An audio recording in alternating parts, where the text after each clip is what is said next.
Hey everybody, thank you for coming back and trying out my channel.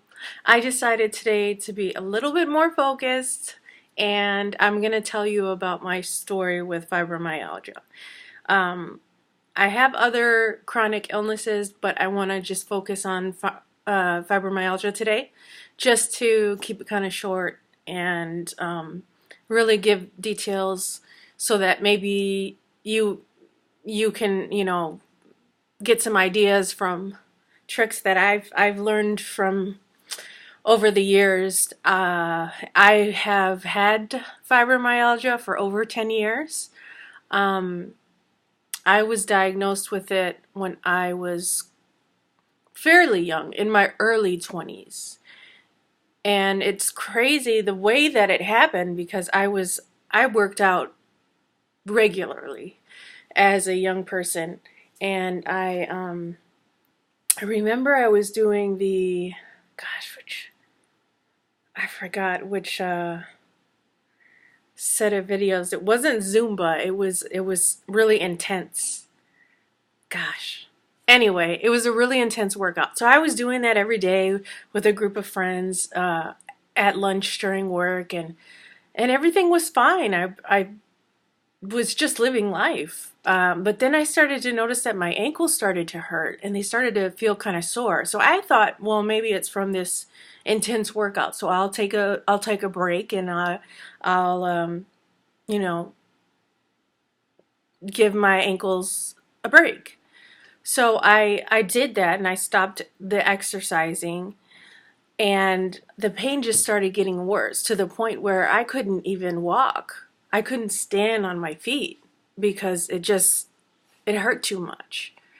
Um, I missed a lot of work because of it, because I mean I had doctor's appointments, and then I couldn't walk, so it was a new thing, a new experience for me, and I didn't know how to navigate it, and I was in horrible pain. I would crawl around my house when I was at home, and I had very, very sweet friends that would go grocery shopping for me before they had, the delivery systems that they have now. But I had to have friends do that for me, um, because I just couldn't get around. And I know I could have used a scooter and things like that, but I was in my early 20s, insecure, afraid, confused. I didn't want to put myself in that situation, and I was alone, and I didn't have anybody. I didn't have family that was living with me, or I was living on my own, and I had to do it on my own. I had to figure out life on my own. So eventually I went to go see, obviously, a rheumatologist because they couldn't figure out what was going on with my ankles and my legs.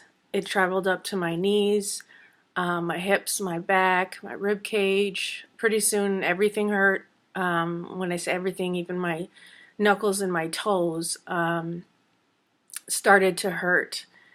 And it's the pain of fibromyalgia.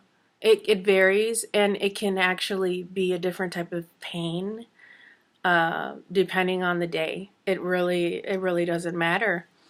Sometimes you feel like your bones are broken. Sometimes you feel like your skin is on fire. Sometimes you feel like you've been beaten up for hours. Sometimes you feel you feel absolutely exhausted just basically from dealing with that pain, but also fibromyalgia, one of the side symptoms is fatigue. And sometimes chronic fatigue syndrome can get confused with fibromyalgia and vice versa.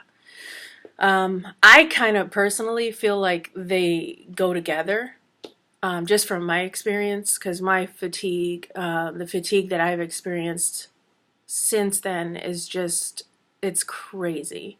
And I definitely do try to make positive changes, or make positive choices to try to keep my energy up. So moving around really does help with fibromyalgia. Staying still, although you feel trapped in your own body and you're in too much pain to move. Once you do start moving, and you give it a couple minutes, you do start to notice that you start to limber up and you start to feel a little bit better.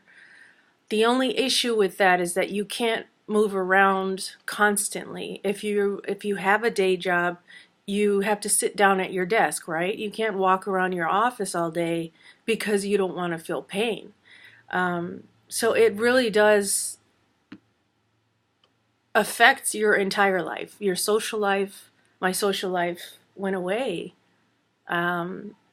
Friends went away.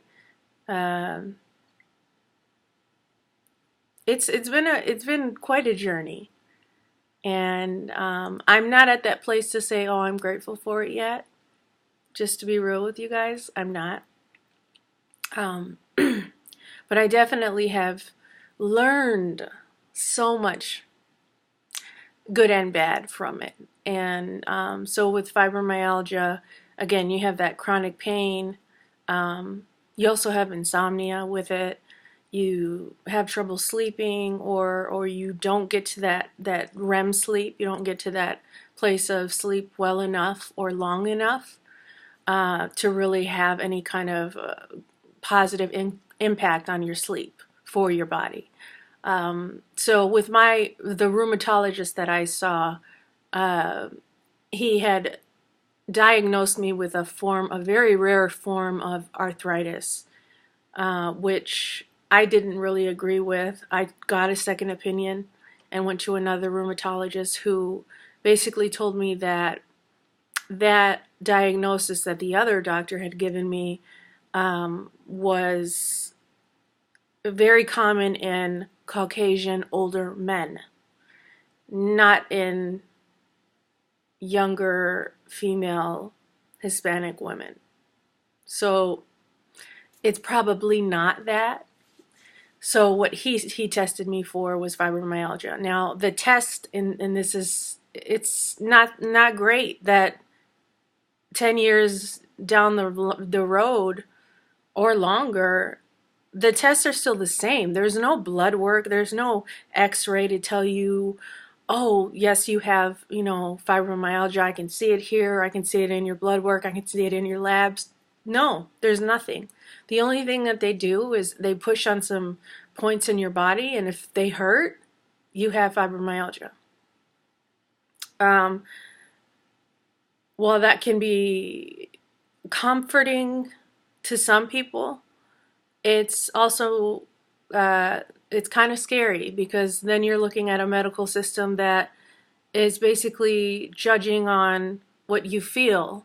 And then when I say judging, it's literally that. So every experience that you have with a doctor or a nurse or any, someone in the medical field is deciding and thinking for you without knowing how you feel, without literally knowing what is going on. Fibromyalgia is just a form of a terminology to say that there's pain in the body. It's not an actual diagnosis or an actual disease. This is what they say, because they don't know what it is. They don't know what the cause is, and they don't know what the root is yet. Now, I say yet, and I hope that it comes soon, but to be honest, it's a slow go, and I don't know what it's going to take for Western medicine to kind of wake up and look at these things, or look at the effects of hormones and I mean, all of the other unnatural things that they put in food. Is it affecting us as Americans, or as people? So there's a lot of questions with that. With my fibromyalgia now, so I got immediately put on Celebrex, which is an anti-inflammatory medication. It's supposed to help with inflammation and pain. I got put on, at that time, the opioid crisis wasn't being looked at too hard. So I was given copious amounts of Vicodin. What else was I put on? I was put on methotrexate. I was put on a couple other medications I don't even remember. But I do know that I do not take any of those medications anymore. They do not help. And they cause more harm than anything. Especially the opioids, the Vicodin. And I hate to say that because when you're in pain, it helps you. It helps you. I mean, there's no way to get around it. You feel better.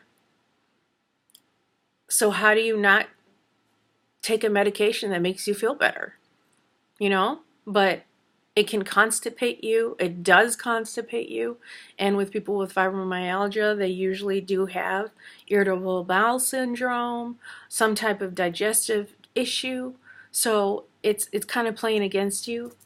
What I have done is I've learned that Epsom salt is my best friend. So I take a lot of hot baths in the summer and in the wintertime with Epsom salt, always. You should try it, even if you don't have fibromyalgia and you're just watching my video. If you have a sprain, a sprained ankle or arm or any kind of ache, even if you're feeling like you have the flu, soak in an Epsom salt bath, and I promise you, you're going to feel really nice afterwards. You're going to feel nice. So I do Epsom salt baths. I've tried a lot of medications, and I'm not going to list all of the medications. Yes, I was put on Cymbalta. No, I'm not on Cymbalta anymore. No, I'm not on Lyrica anymore. I don't like either of those medications. I don't like the effect that it had on me. I felt very dizzy. I felt very groggy. And then there were withdrawals from both of those medications that were just unreal. And yeah, I'm not really big on pharmaceutical medication. But we will talk about that at another time. But I'm going to cut this short because I got to go, and I'm sure you have things to do. But that's part of my story with the whole fibromyalgia situation. If I left anything out as far as things that you wanted to know, just comment below, and then I can answer your question. And yeah, we'll just go from there. But if you have been diagnosed with fibromyalgia, I'm sorry. My heart goes out to you. Just take it one day at a time. That's all you can do, really. And I know it's cliche, but you're gonna have to take it one day at a time, because if you don't, you're gonna make things worse for yourself. You're gonna be more stressed out, more unhappy, is what I'm trying to say. So for your sake, to benefit yourself through this journey, take it one day at a time. All right? So I'll talk to you all later. Thank you so much for watching my video, and please subscribe if you like. Bye.